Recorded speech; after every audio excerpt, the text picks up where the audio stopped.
Exercise 3.3 question number 2 without expansion show that this determinant is 0।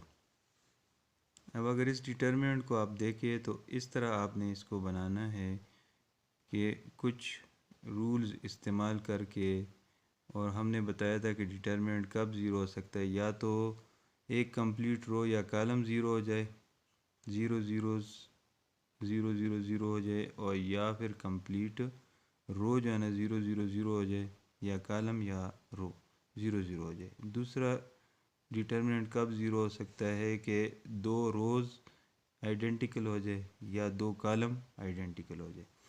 तो हम करते क्या हैं अब कि कॉलम 1 और कॉलम 3 को अगर हम प्लस कर दें तो ये है कॉलम 1 और ये है कॉलम 3, इन दोनों को हम प्लस कर लेते हैं। तो जब 8 और 6 प्लस हो गया तो 14, और लिखना कहाँ पे है, कॉलम 1 अगर पहले लिखा हुआ है और फिर प्लस कॉलम 3 तो कॉलम 1 की जगह पे चेंजेस लिखी जाएंगी। 6 + 8 तो 14 यहाँ पे लिख दिया, 5 + 3 8 यहाँ पे लिख दिया, और 2 + 4 6 यहाँ पे लिख दिया। तो 14 8 और 6, तो ये कॉलम 1 चेंज हो गया, 14 8 और 6 बन गया। बाकी कॉलम 2 और कॉलम 3 अपनी जगह पे उसी तरह ही। अब करना क्या है कि इसको हमने 14 8 और 6 ये 2 पे अगर हम डिवाइड करें तो 2 पे डिवाइड कर दिया तो 7 4 और 6 ये आ गए। अब डिवाइड किया तो मल्टीप्लाई हमने मैट्रिक्स को बाहर से कर दिया। ये किसके बराबर है, 2 × 0। ये डिटर्मिनेंट 0 है क्योंकि इसमें कॉलम 1 और कॉलम 2 आइडेंटिकल है, इस वजह से ये डिटर्मिनेंट की वैल्यू 0 हो गई। अगर इसको आप ओपन करेंगे तब भी इससे आंसर 0 आएगा, लेकिन हमने रूल को फॉलो किया तो यहाँ पे 0, तो 2 × 0 इज़ 0। नेक्स्ट सेकंड पार्ट हमारा है क्वेश्चन नंबर 2 का। एक मैट्रिक्स गिवन है 2 3 -1 और 1 1 0, 2 -3 और 5, और ये बताना है कि ये इक्वल टू 0 है विदाउट एक्सपेंशन। तो अब अगर ये डिटर्मिनेंट हम ले लेते हैं, इससे आगे जाके देखते हैं 0 आता है।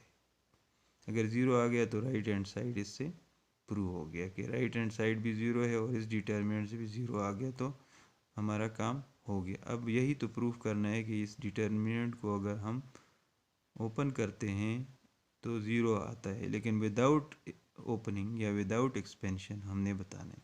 तो ये डिटर्मिनेंट हमने लिख दिया, कॉलम 1 से कॉलम 2 माइनस किया, ये कॉलम 1 है और ये कॉलम 2 है, तो कॉलम 1 के एंट्री से कॉलम 2 की एंट्री माइनस करें तो 2 - 3 - 1 1 - 1 0 और 2 - 3 2 माइनस और -3 तो 2 + 3 5। और लिखना कहाँ पे है, जो पहला है कॉलम 1, कॉलम 1 से कॉलम 2 माइनस हो रहे तो कॉलम 1 में जो आंसर आएगा वो कॉलम 1 की जगह पे लिखना है। तो कॉलम 1 पूरा तब्दील हो गया, ये बन गया जो आंसर आया, यानी 2 - 3 से -1 आ गया, यहाँ पे लिखना है, और 1 - 1 से 0 इधर लिखना है, और 2 - -3 5 आ गया तो वो यहाँ पे लिखना है इसकी जगह पे। तो ये हो गया हमारा। अब अगर आप देखें तो कॉलम 1 और कॉलम 3 आइडेंटिकल है, इसलिए इसका आंसर 0 हो गया। अब नेक्स्ट आते हैं हम उस पे पार्ट नंबर 3 पे।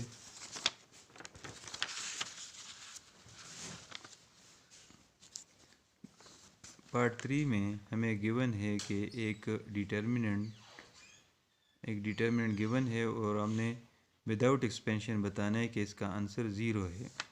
तो हम करेंगे क्या, ये डिटर्मिनेंट लिख लेंगे, कॉलम 3 से कॉलम 1 माइनस कर दे और कॉलम 2 से कॉलम 1 माइनस करे, कॉलम 2 से कॉलम 1 माइनस करे, कॉलम 3 से ये कॉलम 3 है इससे भी कॉलम 1 माइनस करे, कॉलम 2 से कॉलम 1 माइनस करे तो 2 - 1, और लिखना कहाँ पे है, कॉलम 2 की जगह पे, तो 2 - 1 1, तो यहाँ पे लिख दिया, 5 - 4 तो 1 यहाँ पे लिख दिया, 8 माइनस 7 तो 1 यहाँ पे लिख दिया। तो ये पूरा कॉलम 2 चेंज हो गया 1 1 और 1। अब करना है कॉलम 3 से कॉलम 1 माइनस करें और कॉलम 3 की जगह पे लिखेंगे। तो 3 माइनस 1 2, 6 माइनस 4 2 और 9 माइनस 7 2, ये बन गया।